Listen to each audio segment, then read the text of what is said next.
Bonsoir, bonsoir à tous. Bon, je pense pas prendre le micro, vous me dites si au fond, peut-être, je ne sais pas. On va voir, oui. Alors là c'est mieux ou pas? Oui, un petit, oui, bon d'accord, ok. Bien, merci à tous d'être là, on est ravis de fêter les 10 ans de la recherche aussi, et de la chaire Marques et Valeurs. Donc un grand moment qu'on va partager avec nos invités, que je ne vais pas cacher. Voilà, donc tout d'abord, voilà, un petit mot pour, on va dire, raconter cette histoire de la chaire Marques et Valeurs. On est très content d'avoir ces 10 années d'activité. Alors pour 3 raisons. Alors la première déjà, content de fêter cet anniversaire avec vous, parce qu'on a réalisé que ça faisait 2 ans qu'on ne s'était pas réunis, en fait, voilà, après le Covid, etc. Donc on est ravis de vous revoir face à face. Après, deuxième raison, parce que quand on repense à la date de création, c'était en janvier 2022, voilà, la création de la chaire Marques et Valeurs 2012. Non mais je le savais que tout le monde on me connaît, voilà. Donc c'était en janvier 2012. Et donc, notre première vocation et notre mission, c'était de faire le pont entre la recherche et le monde de l'entreprise. Voilà. Et ça fait encore sens aujourd'hui et on se sent extrêmement utile. Donc, déjà, c'est très bien et ça nous motive à continuer. Et en plus parce qu'on a la conviction que la recherche vraiment se doit de questionner les pratiques des entreprises. Et elle se doit de bousculer les idées reçues. Voilà. Et donc, c'est dans ce sens que la chaire a travaillé depuis 10 ans. Et donc, on est ravis de faire ça encore aujourd'hui et d'être un lieu de rencontre, d'échange, voilà, pour les entreprises et les accompagner pour toutes les transformations voilà, qui se sont passées et qui se passent encore aujourd'hui.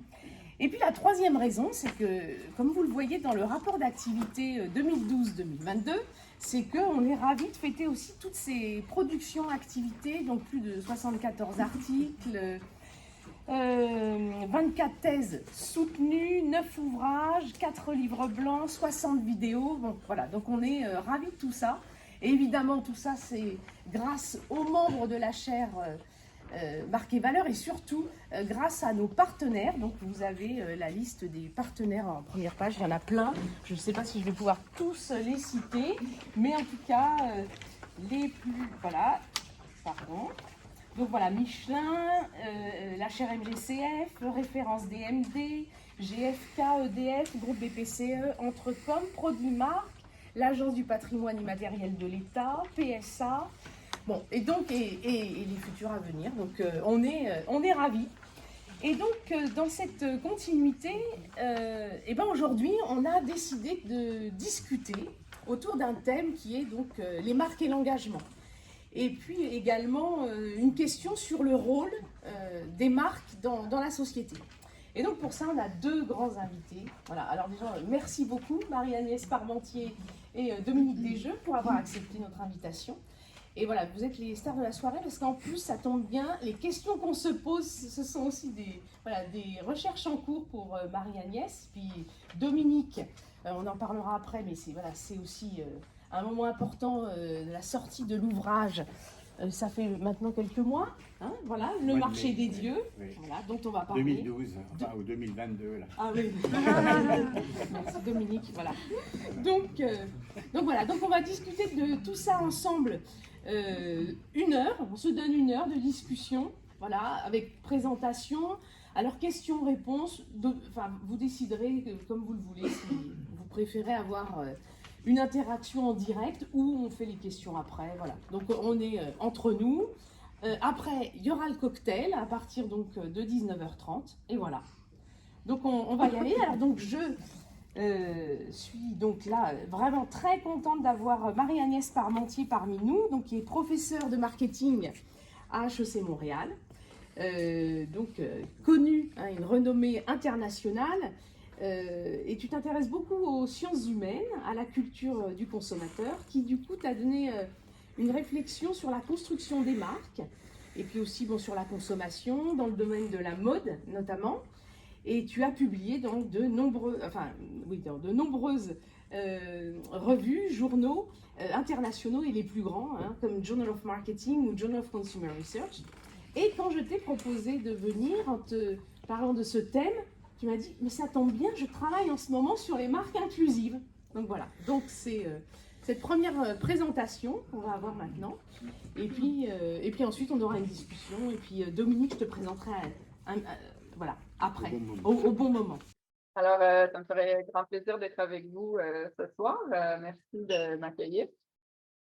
C'est un honneur pour moi d'être à la Sorbonne et j'ai passé jusqu'à présent un super séjour à entendre parler de vos recherches et à rencontrer de nouveaux collègues. Donc, c'est formidable. Et c'est toujours un plaisir pour moi de revenir en France et de venir à Paris, évidemment.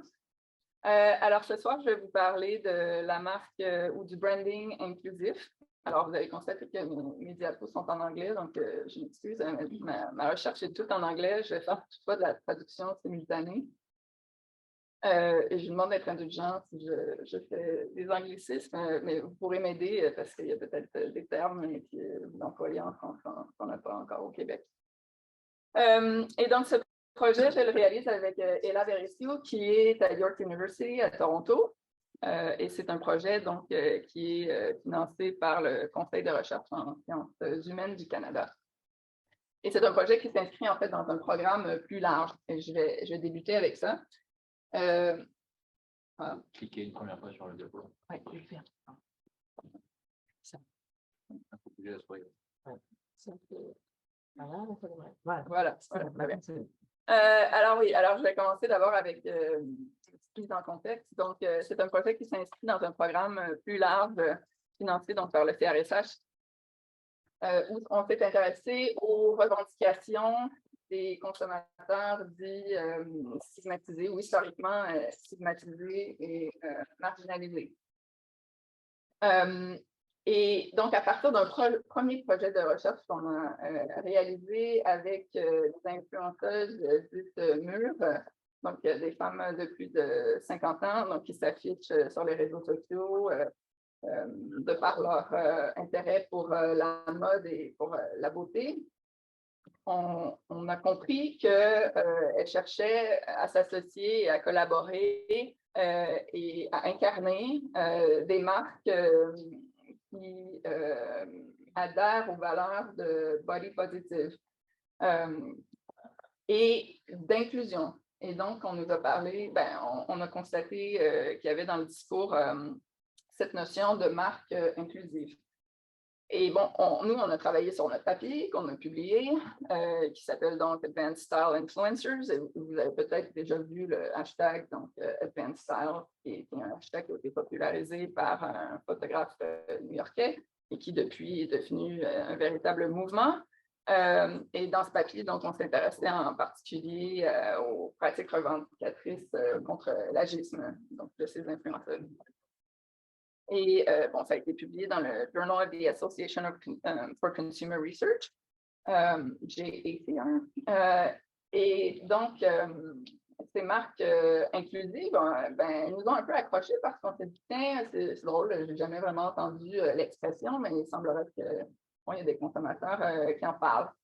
Et nous, on a écrit notre papier, donc il était plutôt centré vers les consommateurs, mais on a mis ça dans notre petite poche en nous disant, il y a peut-être un autre papier qu'on pourrait écrire. Et à ce moment-là, on se tournerait plus vers ces marques dites inclusives pour comprendre qu'est-ce que ça veut dire et comment peut-être on peut bâtir une marque inclusive.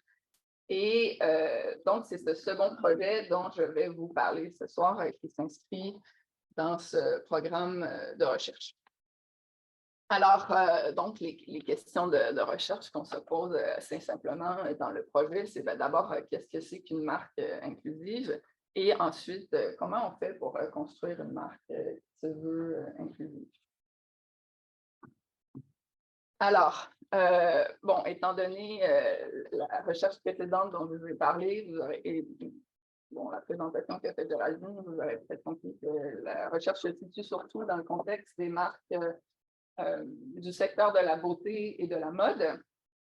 C'est un secteur qui m'intéresse particulièrement, mais aussi, il se trouve que bon, je pense que je n'ai pas besoin d'expliquer ça à un public français, mais historiquement, ce n'est pas le secteur le plus inclusif. D'accord. Donc, on trouvait que c'était intéressant d'aller étudier. Alors, c'est mieux? Oui. D'accord. J'avais le sentiment. C'est bon. Alors, oui, donc on s'est penché sur ces marques inclusives dans un secteur qui traditionnellement est plutôt exclusif. Et donc, ça nous a paru comme un terrain un peu extrême, mais intriguant à étudier. Alors, bon, si vous avez des citations qui renforcent l'idée donc, de l'exclusivité de l'industrie. Et on a aussi fait le choix de se concentrer sur des plus petites marques, des marques émergentes, plutôt que des marques qui sont plus établies et à l'heure actuelle sont en train d'essayer peut-être d'engager un repositionnement. Pensez à Victoria's Secret, par exemple, qui tente de devenir inclusif. Je pense que ça ferait un bon troisième papier, mais on pense que la réalité donc, des marques émergentes qui partent d'une posture inclusive est quand même un peu distincte de celle qui tentent un repositionnement. Ceci dit, certains des principes dont je vais vous parler ce soir, je pense, pourraient s'appliquer ou pourraient se transférer dans le contexte de ces marques qui tentent un repositionnement. Mais il faudrait idéalement faire des études pour le savoir, ce qu'on fera peut-être par la suite. Et donc voilà, c'est le contexte dans lequel on a étudié ces marques inclusives. Alors, pourquoi est-ce que cette recherche est importante aujourd'hui? Alors, on m'a dit aujourd'hui que l'expression, l'acronyme EDI, ou DEI, c'était pas très connu en France. Donc, voilà. Bon. Alors, DEI, c'est Diversity, Equity and Inclusion, donc équité, diversité, pas diversité, et inclusion. Et du moins pour nous, au Canada et en Amérique du Nord, mais en tout cas particulièrement au Canada, c'est maintenant à l'avant-plan d'absolument tout, des politiques gouvernementales, des politiques institutionnelles, et c'est certainement dans l'esprit des consommateurs aussi, et des employés et des autres parties prenantes des marques. Alors, tout ça, c'est très bien, et quand on consulte la littérature, on voit qu'il commence à y avoir des choses, surtout sur diversité et équité, en particulier comment donc créer des cultures diverses et équitables au sein des organisations. Il y a toutefois, mais ça, on le retrouve plutôt en management et en ressources humaines, mais il y a encore peu de choses en marketing. Donc, quand on se tourne vers la littérature en marketing et en branding, on sent qu'il y a quand même place à faire de la recherche parce qu'on a peu de recommandations, peu de suggestions, peu d'insights, en fait, à partager avec les managers actuels et les futurs managers. Donc, ça nous apparaissait comme une raison quand même assez essentielle de conduire ce projet de recherche. Alors, question qu'on s'entende et qu'on se comprenne, de différentes écoles en branding, en études sur la marque, et puis, juste pour que vous compreniez, nous, d'où on vient, nous, on adhère plutôt à l'école où la marque elle est co-construite, elle résulte d'un processus collaboratif, elle est dynamique, et donc elle n'est pas la propriété simple de la firme. En fait, elle est la propriété de ceux qui se l'approprient. Et donc, nous, ça fait partie de notre posture de départ. Alors maintenant, donc, notre première question, c'était qu'est-ce qu'une marque inclusive? Bon, ce qu'on avance, c'est qu'une marque qui serait inclusive, donc suite à l'étude qu'on a conduite, mais en même temps en consultant la littérature sur diversité, équité et inclusion et sur les marchés historiquement, marchés de consommateurs ou population, je devrais dire, historiquement stigmatisés et marginalisés, on comprend qu'une marque inclusive, ça serait une marque qui irait au-delà du superficiel, au-delà seulement des paroles, pour considérer véritablement, et là, je vous avoue que j'ai cherché, mais les trends, ça fait un peu bizarre, mais ça se tient en anglais, embrace. Si vous avez un autre mot pour moi que les trends, mais j'ai entendu le premier ministre Justin Trudeau la semaine dernière parler des trends de la communauté LGBTQ, donc je me suis dit, peut-être la traduction finalement. Toutes les parties prenantes, en fait, les consommateurs, bien sûr, mais aussi les employés, les autres types de collaborateurs d'origines diverses en termes de catégories sociales, donc en termes de race et d'ethnicité, d'âge, de genre, de revenus, de type de corps, d'orientation sexuelle et d'habilité au sens de handicap potentiel mental et physique. On argumente aussi, ou on avance aussi, que l'inclusion, c'est plus utile d'y réfléchir comme étant plutôt un spectrum qu'une dichotomie de inclusif, pas inclusif. Alors, il y a des marques qui vont être plus inclusives que d'autres. Il y a la nature des secteurs, il y a peut-être la nature de leurs produits qui pourraient influencer autre chose, etc. Mais donc, l'objectif, ce n'est pas de dire ça, c'est une marque inclusive, ça ne l'est pas, mais ça va être plutôt de, bon, si on va être plus inclusif, que peut-on faire? Puis, idéalement, je pense que la plupart des gens souhaiteraient. Est-ce qu'il y a des questions jusqu'à présent? Vous me suivez?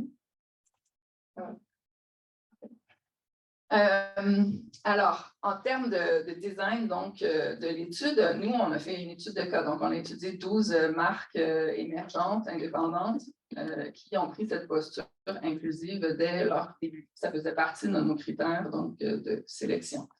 Un autre critère, c'est que dans leur segmentation, elles ont adopté une posture plutôt intersectionnelle, donc une segmentation qui ne repose pas sur une seule caractéristique socio-démographique, qui sont indépendantes. Et donc, parce que, bon, nous aussi, on y a pensé là, à Skims et les différentes compagnies des Kardashians, etc., qui se veulent potentiellement inclusifs, mais on reviendra là-dessus. Et on pense que de se concentrer sur des marques qui sont indépendantes, ça permet d'avoir peut-être une lecture un peu plus nette que ce qui serait brouillé un peu par la célébrité de ceux qui les possèdent. Ça ne veut pas dire que ça ne peut pas parler quand même.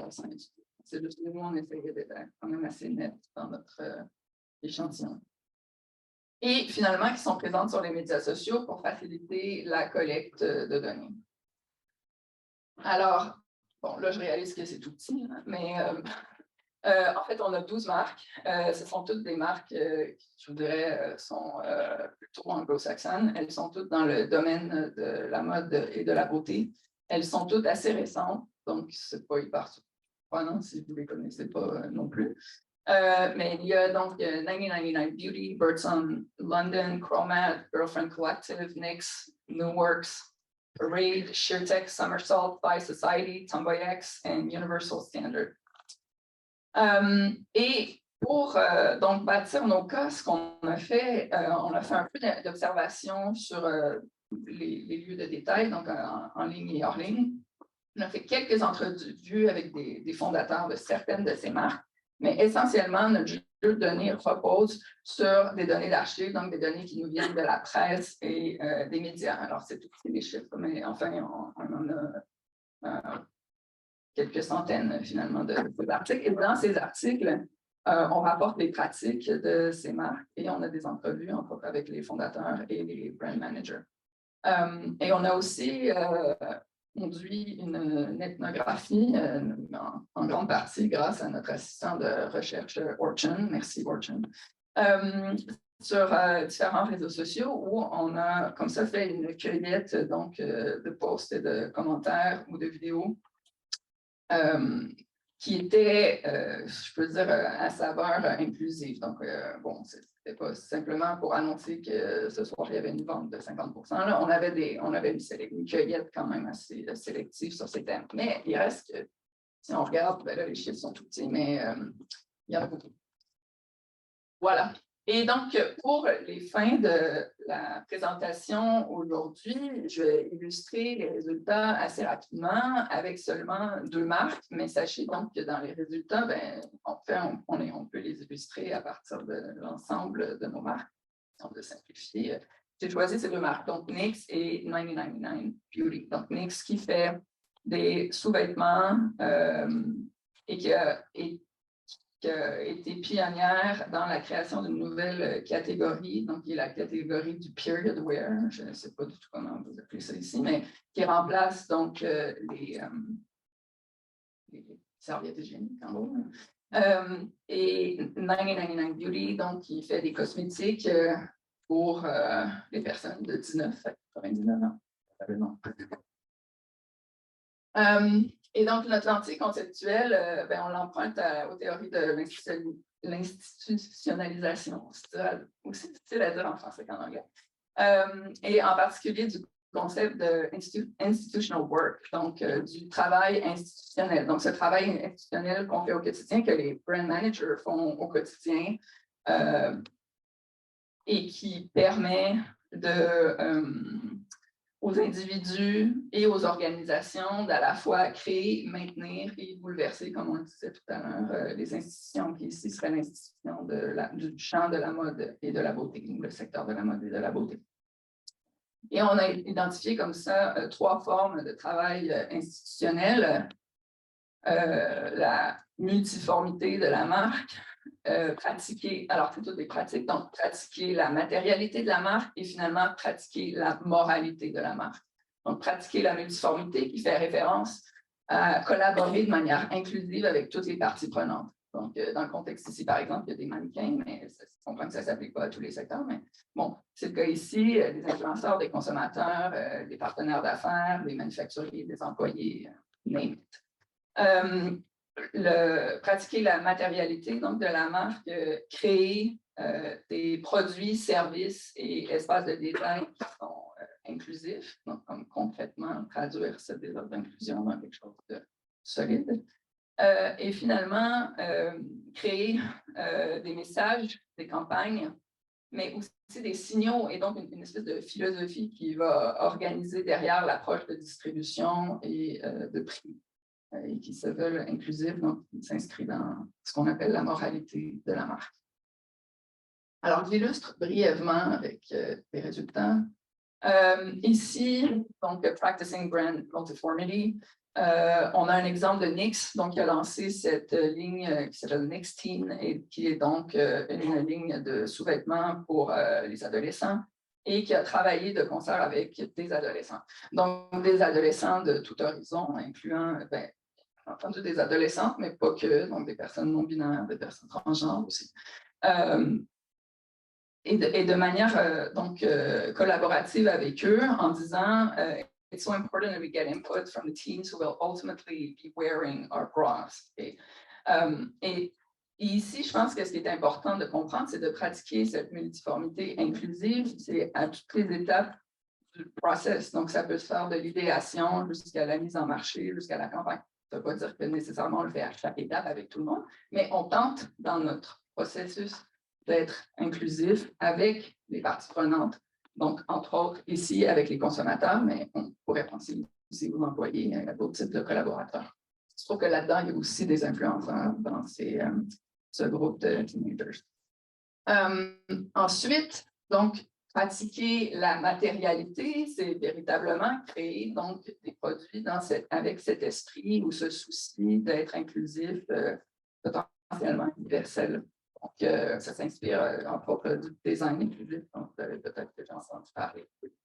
Ici, donc, 1999 Beauty a créé des produits cosmétiques, je vais dire comestibles, non, et dit qu'ils ont créé un assortiment oui, limité. Cet assortiment, donc, limité par souci environnemental. Mais ceci dit, les produits, eux, sont multi-usages. Donc, pas limités dans le sens des choses qu'on peut faire avec, mais plutôt limités pour limiter le gaspillage, la manutention de produits. Mais ceci dit, donc, multi-usage à travers les âges, à travers les types de peau, les types de couleurs de peau et les idéaux de beauté. Alors ici, vous avez Rosa, donc, qui est une vraie personne, une vraie consommatrice, qui fait un tutoriel donc, de l'application de ce crayon qui est multi-usage.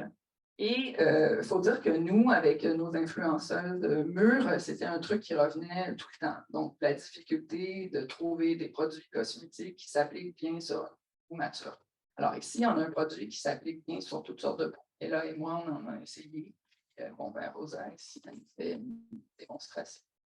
Alors, allons-y.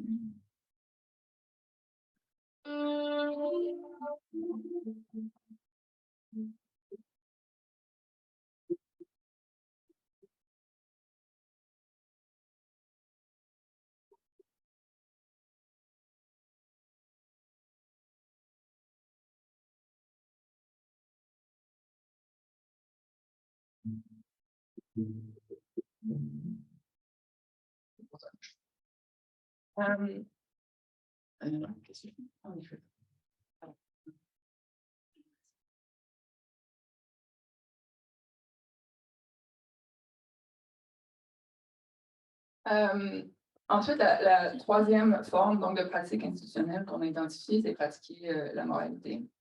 Ici, je vous donne l'exemple de Nix, qui a toujours en arrière-plan ce souci donc d'autonomisation des femmes,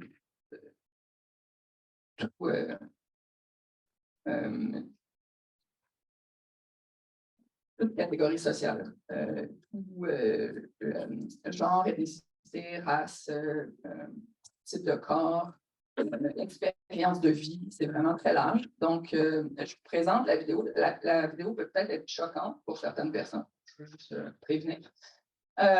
Mais donc, c'est une posture qu'ils ont adoptée depuis le début et que ce soit donc pour faire la promotion de la marque et la faire connaître, mais aussi la promotion parfois de produits ou d'événements promotionnels, il y a toujours cette trame de fond donc d'autonomisation des femmes. Et la campagne que je vous présente, c'est celle de Big Strong Woman avec Ashley Graham. Et là, juste. D'accord. OK. Voilà.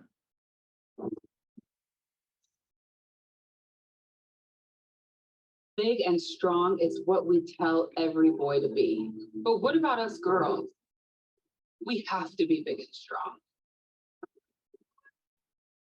Strong enough to love ourselves when the world is telling us not to. To know our limits and know when they don't apply. Even though I was expecting twins, I didn't want to let that hold me back from going out and raising capital. To chart our own path. This is who I am and what I look like. Not only that this is enough, but that this is beautiful. To raise your voice in a world that wasn't designed for you in the first place.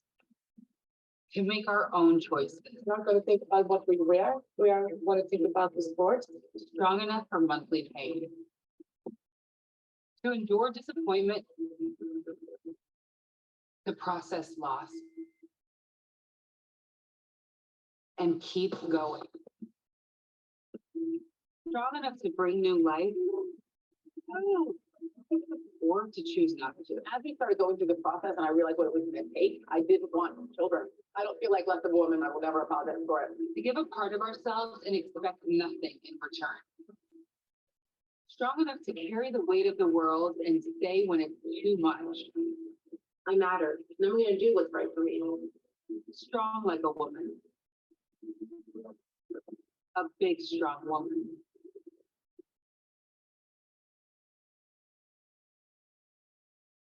Ils ont assez bien capturé tout le kaléidoscope de ce que ça peut être d'être une femme, personne non binaire. Ensuite, oui. Alors voilà, donc j'arrive aux contributions de l'étude. Qu'est-ce qu'on a appris, nous, ce qu'on souhaite partager avec vous? Bon, en gros, qu'il y aurait 3 formes de travail importants, travail institutionnel à faire pour bâtir une marque inclusive. Pratiquer la multiformité, pratiquer la matérialité et pratiquer la moralité de la marque. On pense que ce sont des pratiques qui peuvent potentiellement bouleverser les institutions telles que le secteur de la mode et de la beauté.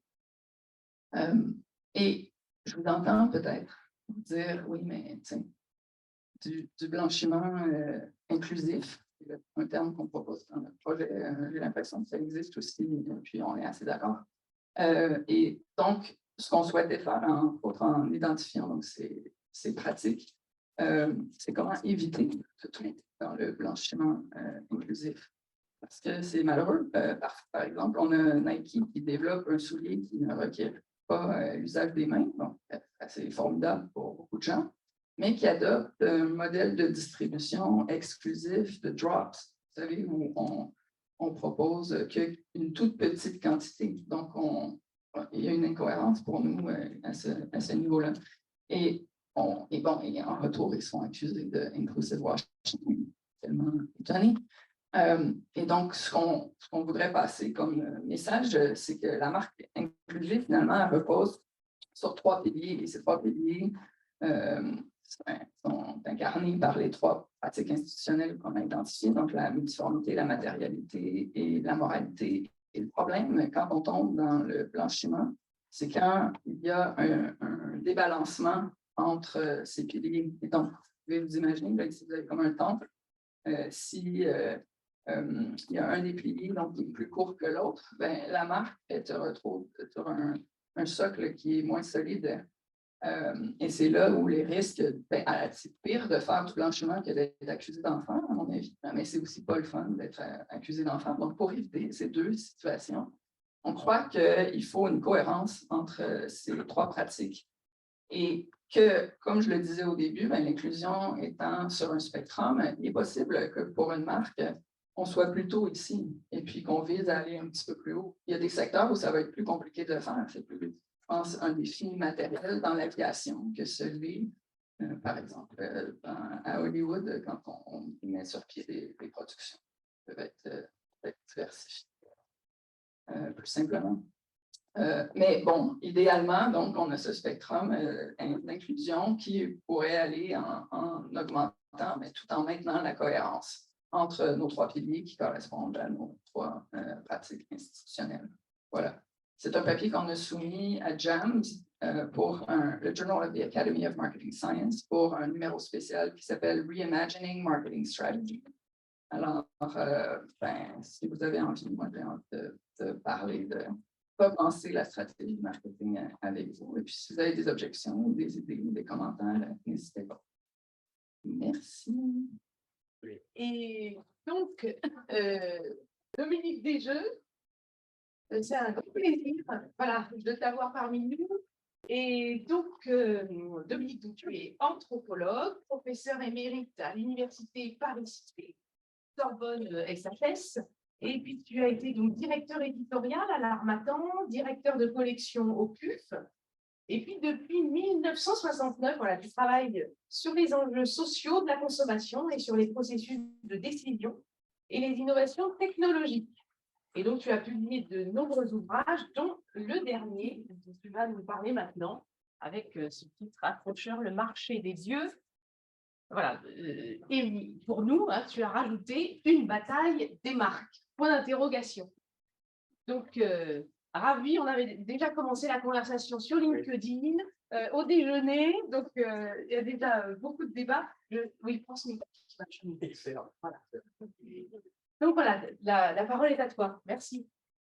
Bon, je suis extrêmement content d'être là parce que ça nous a valu un excellent déjeuner avec Marie-Hélène et Frédéric sur la butte aux Cailles, un haut lieu révolutionnaire, les dernières batailles de la commune. Et je suis en fait confronté à un challenge, c'est comment raccrocher le livre au thème. En réalité, pas tant que ça, mais parce que ça paraît assez loin. Je viens de lire un livre de Martinez-Gros, qui est un historien, peut-être que vous le connaissez, absolument passionnant. C'est un spécialiste des revenir. J'ai un peu un esprit comme ça, mais moi, je reviens un peu grâce au PowerPoint. Que vous ne pouvez pas lire, mais moi, je peux les lire. Ça me permet de tenir ma ligne. Et donc, Martinez-Gros a fait pas mal de bouquins sur les pays arabo-musulmans. Il reprend les thèses d'Ibn Khaldoun, Ibn Khaldoun, je vais le prononcer à la française, peu importe, et qui va montrer des espèces de cycles d'émergence des empires, de leur sédentarisation, puis de leur élimination, remplacée par une religion. Et sa thèse est donc d'expliquer l'émergence des religions. Et lui, il pense qu'il y a, on peut dire, 4 marques, prenons le terme comme une métaphore ici. Hein. Je dis ça pour ne pas choquer les gens qui sont croyants, parce que ça m'arrive, j'ai encore eu ça l'autre jour, il m'a dit quand même, mais Jésus a dit ça. J'ai dit, oui, il a bien dit, mais ce n'est pas exactement mon niveau d'intervention. Ce n'est pas facile, hein, j'essaie de fonctionner. Donc, il y a 4 grandes marques. Je pense qu'il en a peut-être oublié une. La première, pour moi, c'est Yahvé, c'est la marque juive. La deuxième marque, c'est Jésus, la marque chrétienne. La troisième, c'est Mahomet, la marque musulmane. La quatrième, il met Confucius, c'est très astucieux, la marque asiatique. Je ne me souviens plus s'il met Bouddha, parce que je pense que c'est une personne, mais j'ai oublié pour cette partie-là. Donc, le point de liaison qui est assez classique, je ne sais pas là qu'on va innover, c'est de montrer qu'il y a un lien entre les processus religieux, les processus de croyance et les marques, parce qu'à chaque fois, on est dans les imaginaires, on est dans l'identité d'un produit. Donc, quelque part, c'est un lien assez évident. Moi, je l'ai montré plusieurs fois avec la transsubstantiation publicitaire, peu importe.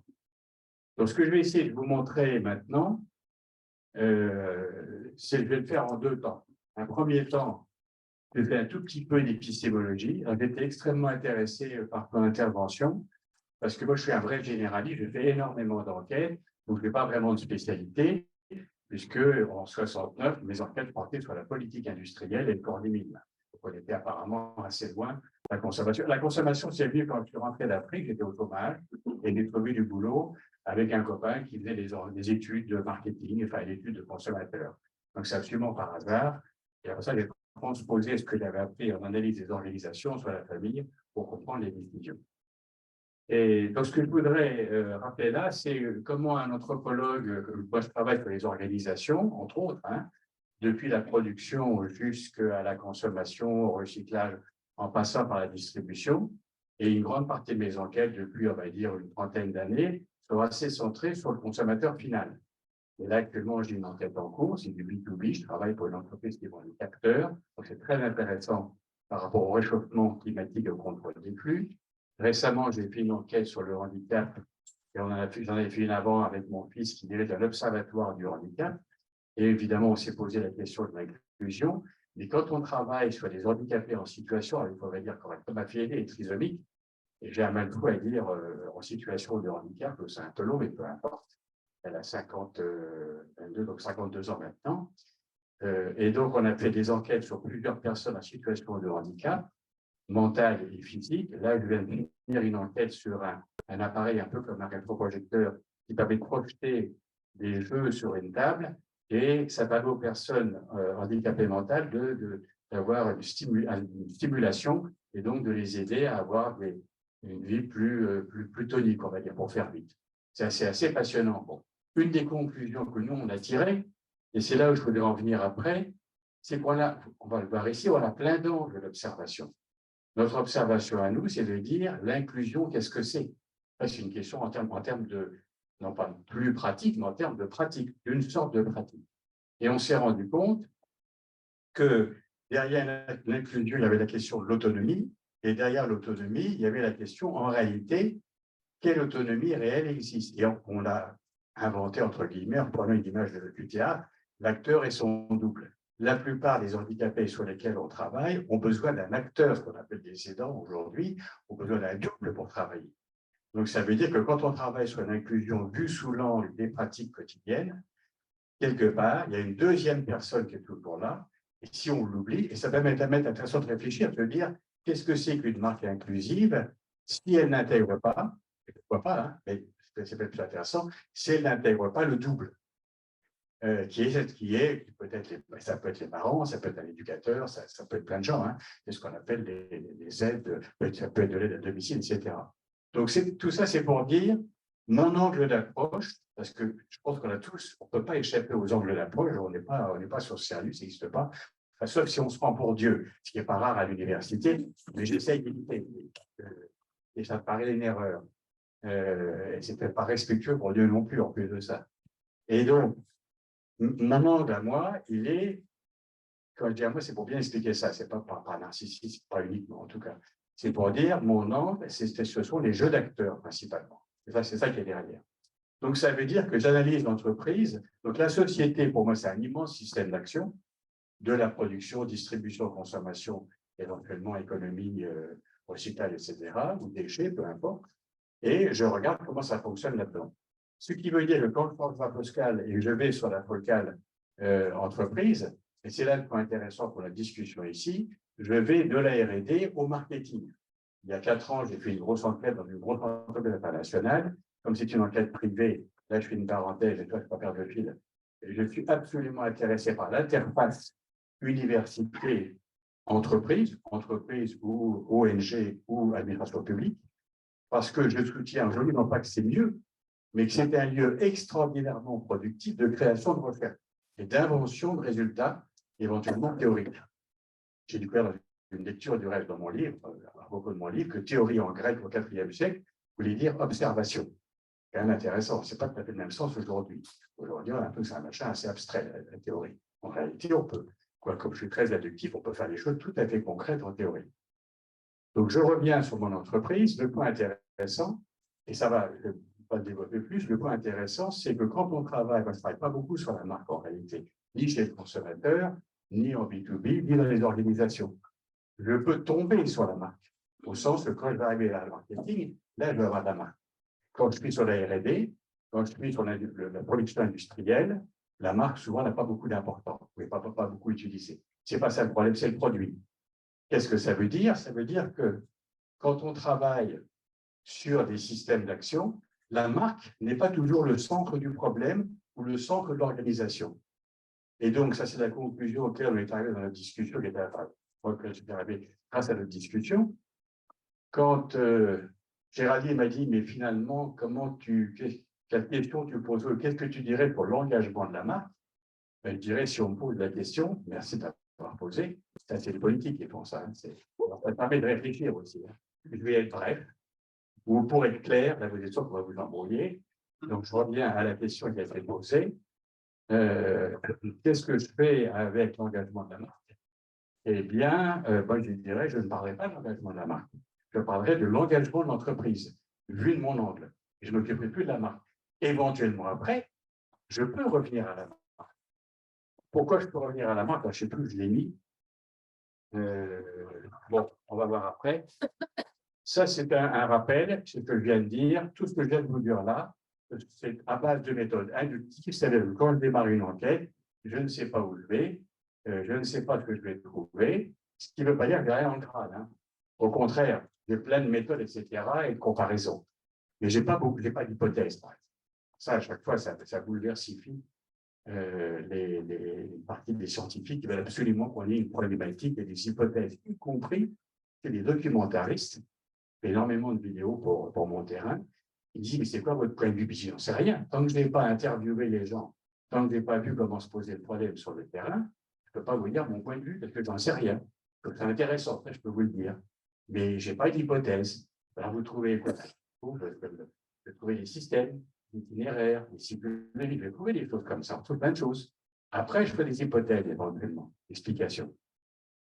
Ça, c'était pour la méthode inductive. Et une petite publicité ici, parce que c'était un livre. Alors moi, ça fait à peu près 50 ans que je publie ce que j'appelle comme éditeur des livres scientifiques. Hein, ça devient sérieux, pas pour les enfants. Pour s'endormir le soir, c'est épatant.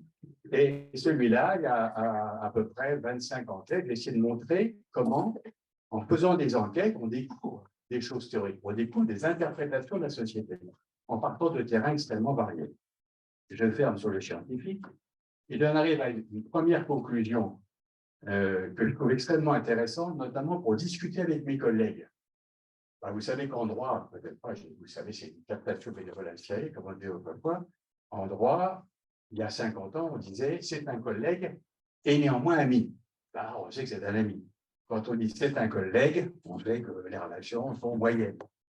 Grâce à ça, grâce aux échelles d'observation, ça me permet de discuter à peu près avec tous mes collègues s'ils veulent bien discuter et avec un tas de métiers surtout. Comme je travaille énormément avec des entreprises ou des organisations, je suis confronté à plein de métiers qui tous ont des angles différents.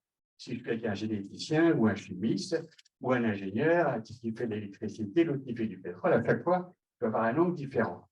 Et donc, ce que j'essaye de dire ici, c'est qu'en fonction de la focale qu'on a choisie, quel que soit le terme, hein, de l'angle qu'on a choisi, de l'échelle d'observation, c'est le mot que j'ai choisi, eh bien, on ne voit pas la même chose. Ça paraît évident, pas toujours évident. Les gens n'acceptent pas toujours. Quand on voit quelque chose qu'ils n'ont pas vu, souvent ils disent que ça n'existe pas.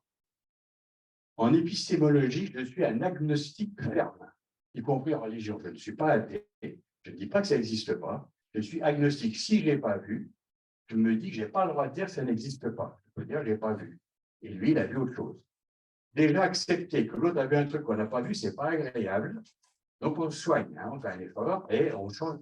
On essaie de changer d'échelle pour voir quelque part s'il a vu des choses comme ça.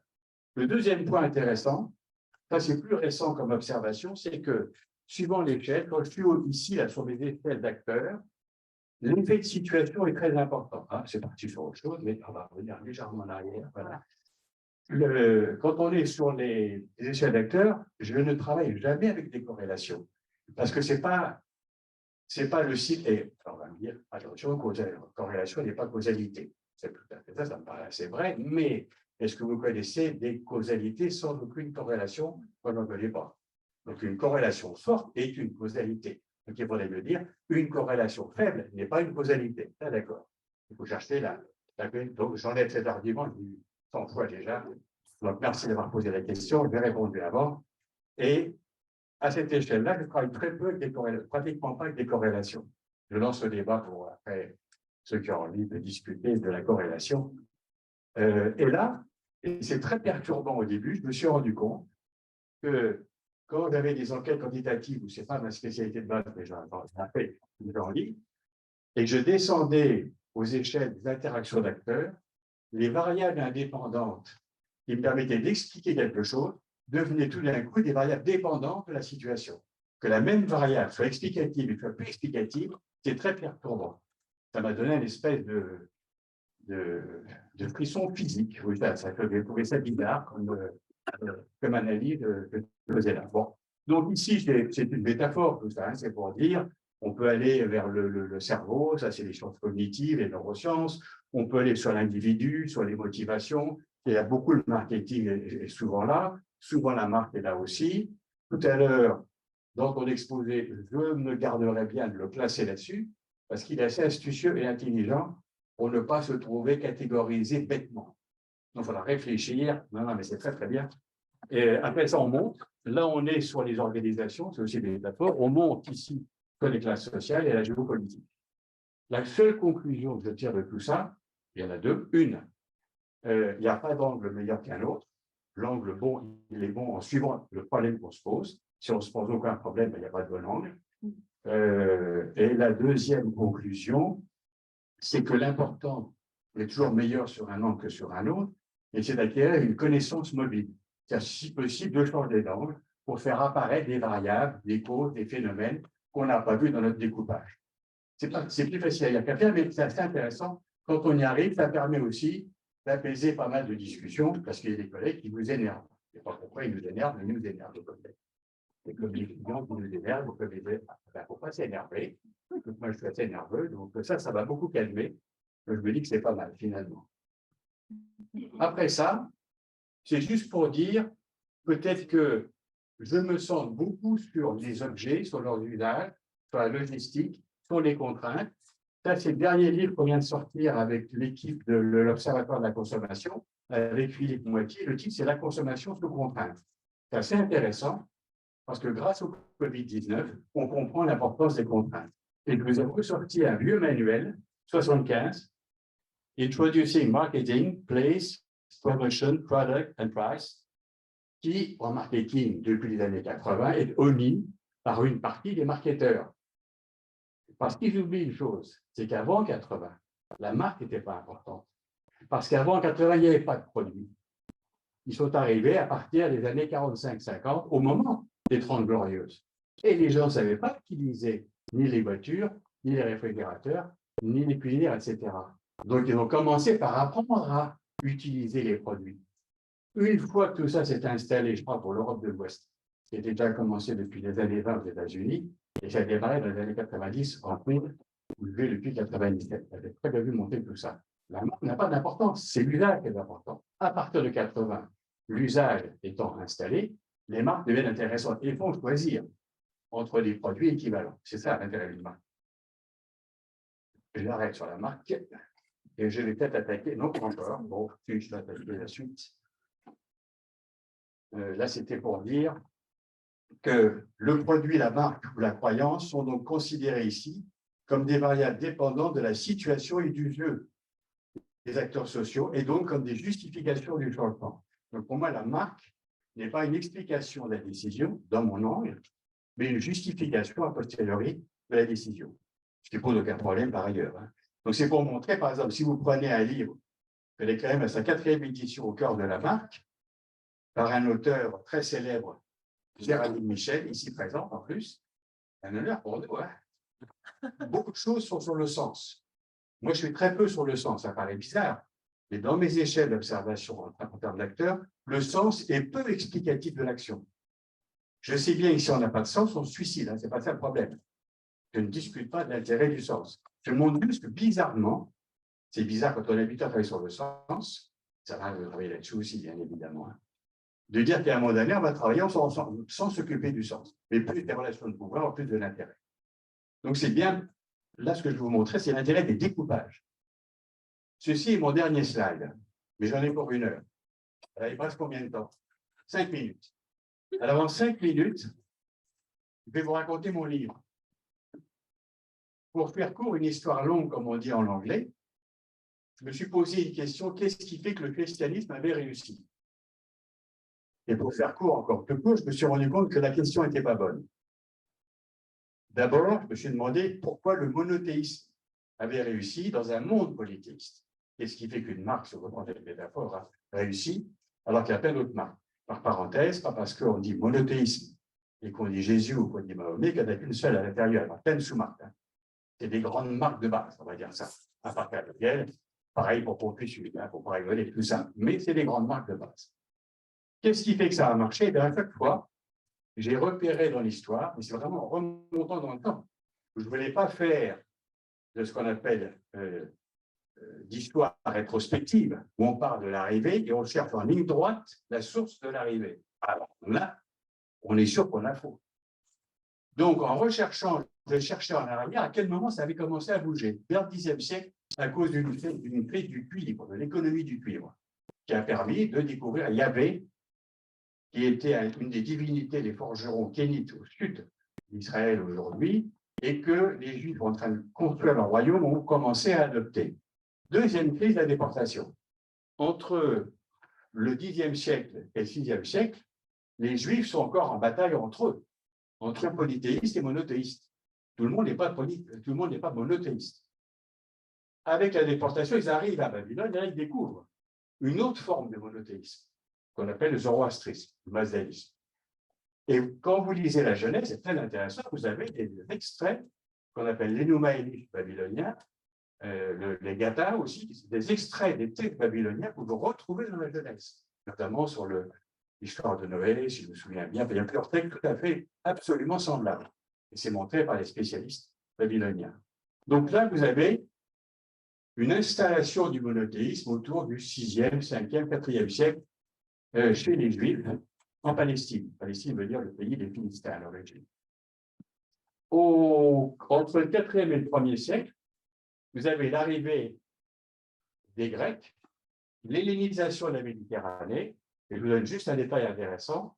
Du fait de cette hellénisation, on a créé des villes. Dans ces villes, on a fait des stades, et les stades étaient ronds. On tournait dans les stades. Bon, ça, ce n'est pas important. Mais dans ces stades, on faisait du sport tout nu. Les Juifs étaient circoncis. Les Grecs ne supportaient pas, non pas la vue du pénis, ça ne les dérangeait pas, mais la vue du gland. Donc, ils se moquaient des Juifs. Les Juifs, à ce moment-là, ont commencé, l'élite juive qui voulait être hellénisée, à masquer leur circoncision. Ceux qui sont de culture chrétienne peuvent penser que l'histoire de la circoncision, qui a été supprimée par Paul de Tarse pour les païens qui voulaient se convertir, datait de l'époque du Christ. Pas du tout. Ce que je veux montrer là, c'est que l'hellénisation de la Méditerranée a entraîné 2 ou 3 débats, dont la circoncision et dont le prosélytisme. Et je passe encore un certain temps, j'arrive à l'époque de Jésus, je le fais très court. Jésus, comme tous les inventeurs, n'avait pas forcément l'intention de créer une religion, il voulait réformer le judaïsme. Donc jusqu'à maintenant, il n'est pas chrétien. Donc ma question de départ qui était comment le christianisme va marcher, pour le moment, ça ne marche pas comme ça. J'arrive en 69, 1 an avant. Les disciples de Jésus, Pierre, Jacques, son frère, on va discuter sur les frères, les protestants l'acceptent, les catholiques pas, Pierre, Jacques et Paul sont morts. Et comme un jour j'ai été interviewé par Le Monde, par le mois de juin, juillet, et il a mis comme titre la start-up Jésus la start-up qui n'aurait jamais dû réussir. C'est un peu ça l'idée. Ce n'était pas ce que j'avais écrit, mais ça correspond assez bien finalement. Tout ça aurait dû disparaître. Sauf qu'en 70, on a ce qu'on appelle un signe noir. Alors, le signe noir, je ne sais pas si vous êtes familier, c'est un événement inattendu. On ne va pas le développer, c'est un bouquin notamment de Taleb, le trouve formidable. Et à ce moment-là, c'est tout le judaïsme qui est menacé. Oui, je crois que je le touche. Bon, voilà. C'est tout le judaïsme qui est menacé, et le judaïsme, c'est à peu près 6 à 8% de la population de l'Empire romain, tout autour de la Méditerranée. C'est une population importante, qui est déjà prosélyte, et il y a déjà des païens qui veulent se convertir.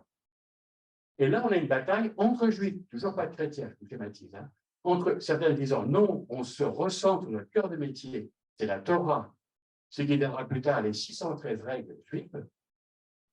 Et les autres disent, si on fait ça, pas dit comme ça, mais ça revient à ça, on va mourir. Si on se ressent sur le local, et si on n'a pas une globalisation, en les mots d'aujourd'hui, on va mourir. Il faut être prosélyte. Et pour être prosélyte, il y a un problème, notre produit n'est pas vendable. À cause de la circoncision, à cause de la cache-route, des règles alimentaires, etc. Et puis il y a des règles assez compliquées. Il s'appuie sur Saint Paul et il dit, les gars, je vous simplifie tout ça. Vous avez là un processus d'innovation classique.